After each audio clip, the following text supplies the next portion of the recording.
मातोश्री, खूप आठवण येते हो तुमची.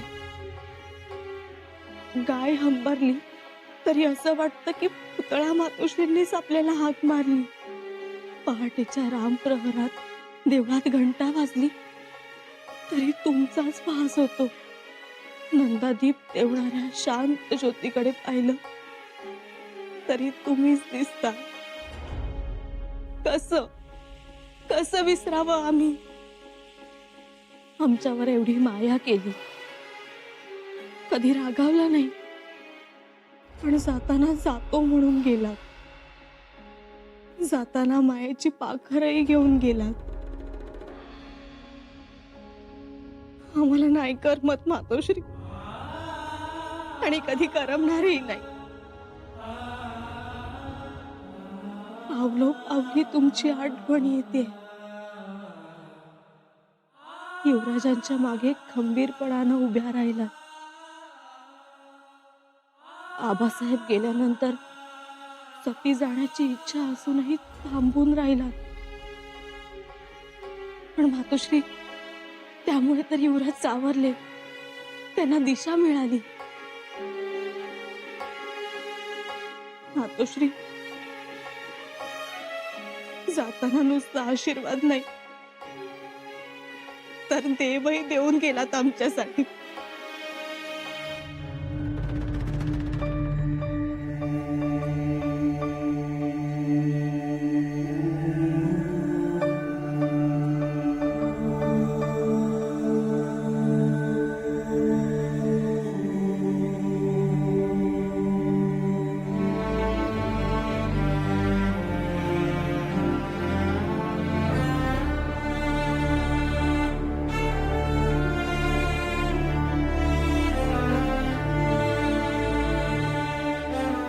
आइए युवराज, विश्राम कीजिए।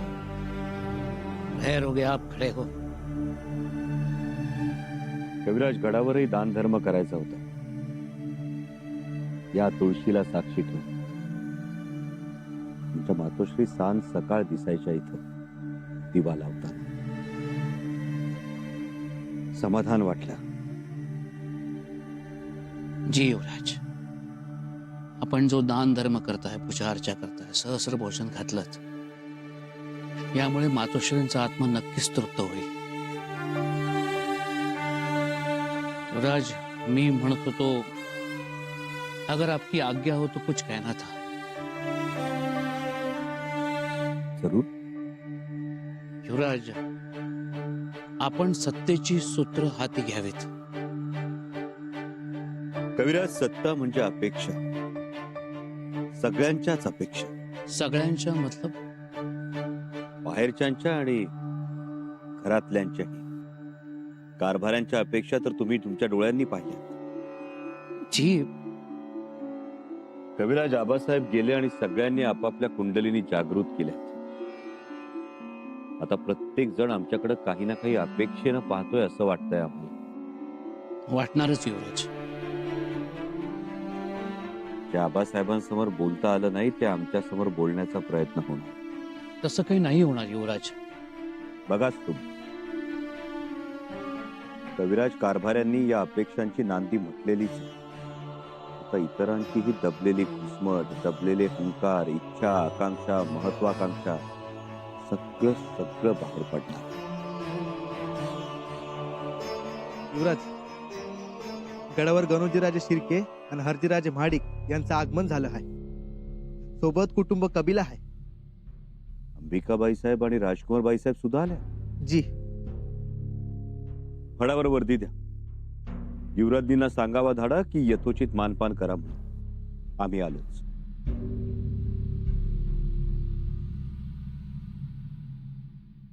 युवराजनी, अंबिकाबाई आणि राजकुवरबाई आपल्या महाली येत आहेत. काय? बाईसाहेब आल्या?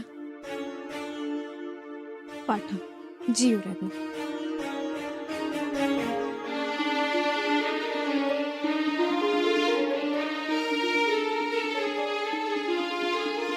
वहिनीचा वहिनीचा काय झालं होय? असं कसं दोघंच्या दोघं गेली? आम्ही आमच्या आई वडिलांचं शेवटचं तोंडही पाहिलं नाही हो. अहो, आम्ही एवढ्या लांब यायला जायला 1 मास लागतोय.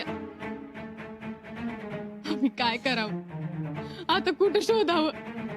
आबासाहेब कुठे बघावं सांगा ना वैद्यचा, सांगा. कुठल्या पैवात दडवून ठेवलं आमचे आबासाहेब? का कुठल्या तिजोरीत? शांत व्हा, आमचं ऐका, रडू नका. अहो, काय वाटलं असेल आम्हाला?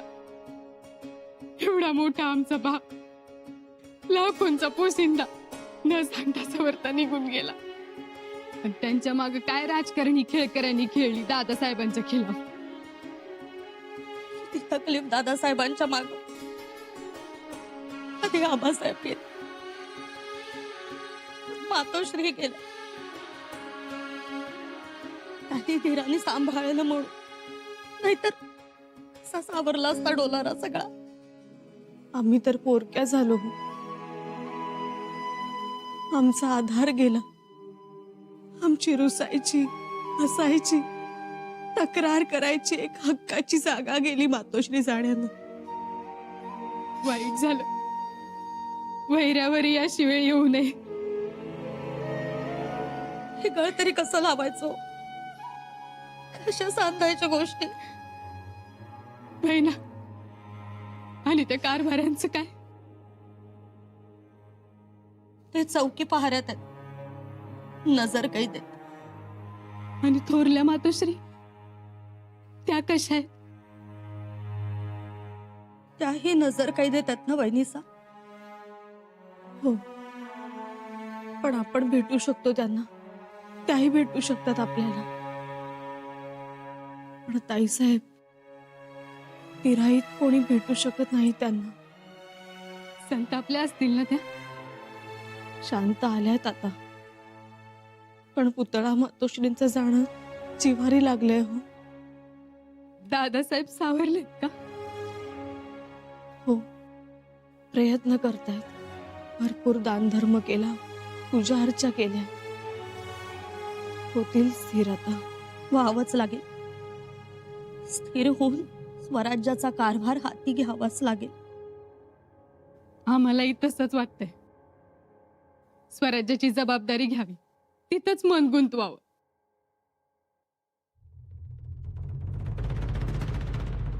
त्यांचं मन गुंतल की, तर आपल्यावर कोणची जबाबदारी देतात हे बी बघणं महत्वाचं आहे का नाही साडू भाऊ?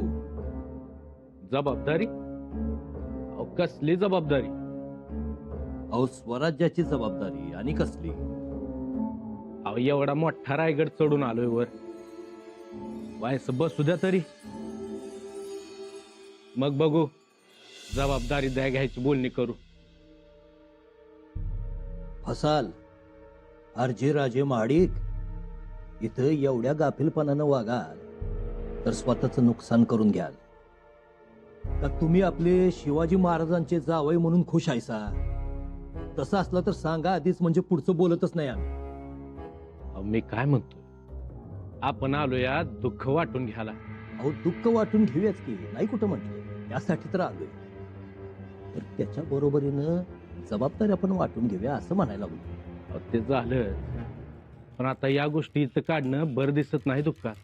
दुःख तुम्ही म्हणताय माडी, भोसले दुःख करत नसत्यात. तर भूतकाळात बघा, एवढी संकट आली, एवढ्या घटना घडल्या, पण दुःखाचा कधी गाजावाजा नाही. पहिला विचार कोणचा असेल तर तो स्वराज्याचा. व आपण 2 गोष्टी बोलल्या पाहिजेत त्यांच्याशी. त्या गोष्टी बोलूच, पण त्याच्याबरोबर हे बी बोलून घेऊ लगोलग.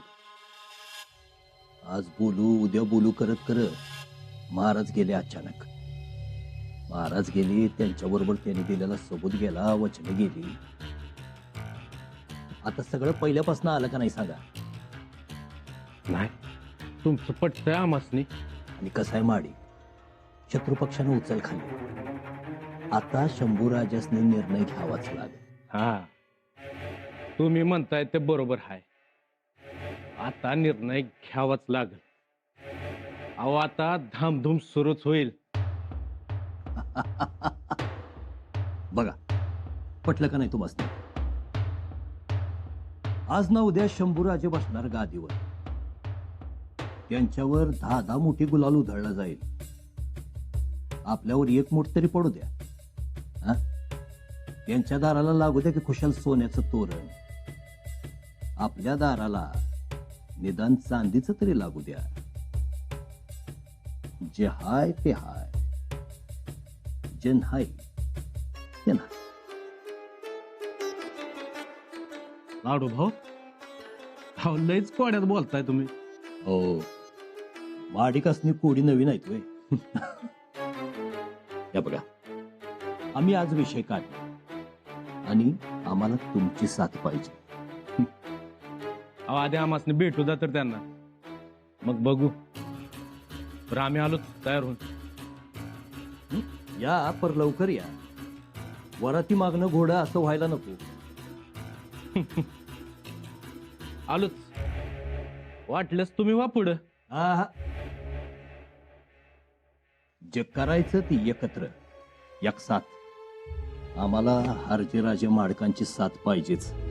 काय नका काळजी करू. अहो, किती बी केलं तर आपण घरातली जवळची माणसं आहोत. आलोच मी.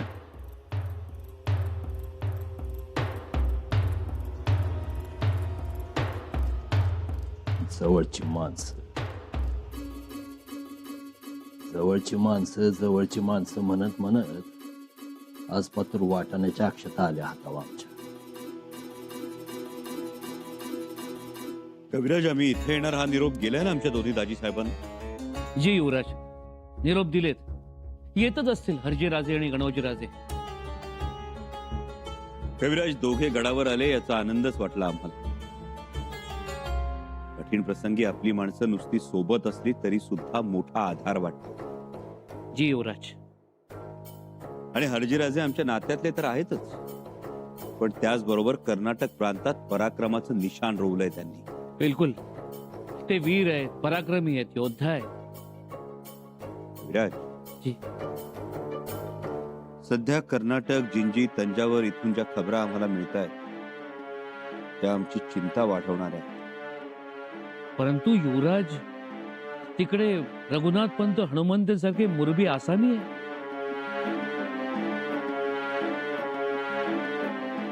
पहिजी नायकांना सूचना द्या, लक्ष ठेवायला सांगा. जी युवराज. मुजरा युवराज.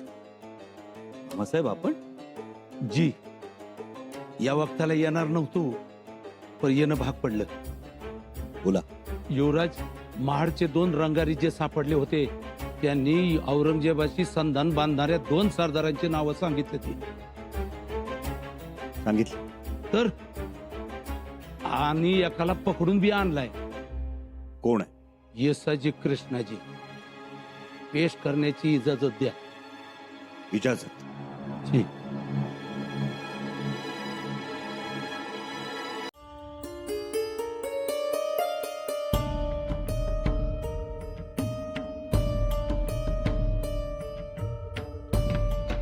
कुठे गेलो होतं? वहिनीसांच्या महाली गेलो होतो.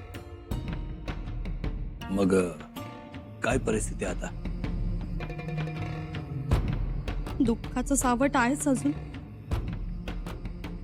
पण आम्ही त्यांना सावरण्याचा सल्ला दिला.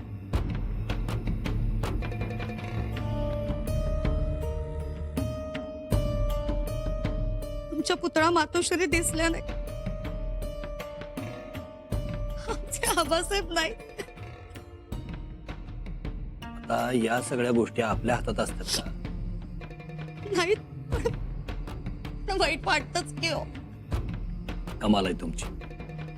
तिकडं आमच्या ताई साहेबांनी सावरण्याचा सल्ला देत आहे आणि इकडं स्वतःच लागला टिप काढायला. डोळे पुसा. पण तुमच्या दादासाहेबांची भेट झाली? चालू आहे आता. हरजीराजे माडिक यायला लागल्यात. एकत्रच जातो. जी, पण बाकीचं काही बोलू नका. का? तसं नाही, बरं नाही दिसायचं ते. अहो खुळ्या का काय तुम्ही? उलट हीच संधी आहे. तुमचे दादासाहेब एकटे पडल्यात आता. कारभाऱ्यांवरचा विश्वास उडालाय त्यांचा. आजूबाजूला आपली म्हणावी अशी माणसं तरी कुठं आहेत. अशा वेळेला आपण बोललो तर नाही म्हणणं जड जाईल त्यासनी. साहेब, पण जर असं बुरी न घ्या. अहो, उलट अशा वेळेला आपण त्यासनी पाठिंबा दर्शवायचा. आपण त्यांच्या पाठीशी आहोत असं म्हणजे पाठीशी आहोतच की आपण त्यांच्या. ते फक्त त्यासनी जाणवून द्यायचं. वतनाचा विषय काढायचा आणि वतन आपसूक पदरात पाडून घ्यायचं. पण हे सगळं करताना आपण दादासाहेबांच्या दुःखासाठी आलोय हे विसरू नका. पण वहिनीसांच्या बोलण्यावरून तरी असंच दिसतंय की परिस्थिती नाजूक आहे दादासाहेबांची. असणार किंवा मातोश्री गेल्या त्यांच्या. महिन्या 2 महिन्यापूर्वी आबासाहेब गेले. परिस्थिती चांगली कशी असेल पण म्हणून राजकारण थांबत नाही. आम्हाला एवढंच सांगायचंय की या मनस्थितीत ते दुखावतील असं काही करू नका. कारण वतनाचं काय आज किंवा उद्या बोलता येईल. पण उगाच आमच्यात दुरावा नको. असलं काय बी व्हायचं नाही. बिनकोर राहा तुम्ही. आणि काय हो, आम्ही वेगळं काय मागा लागलो? हा, शिर्के काल पण राजे होते, आज पण राजेच आहेत आणि उद्या पण राजेच राहतील. हक्काचं वतन मागतोय ना व.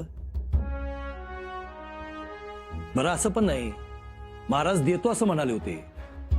मुलगा झाल्यावर देतो म्हणाले. झाला मुलगा. आता शब्द खरा करायची वेळ त्यांची आहे. हो, पण वतन द्यायची नाही तसा शिरस्ता होता आबासाहेबांचा.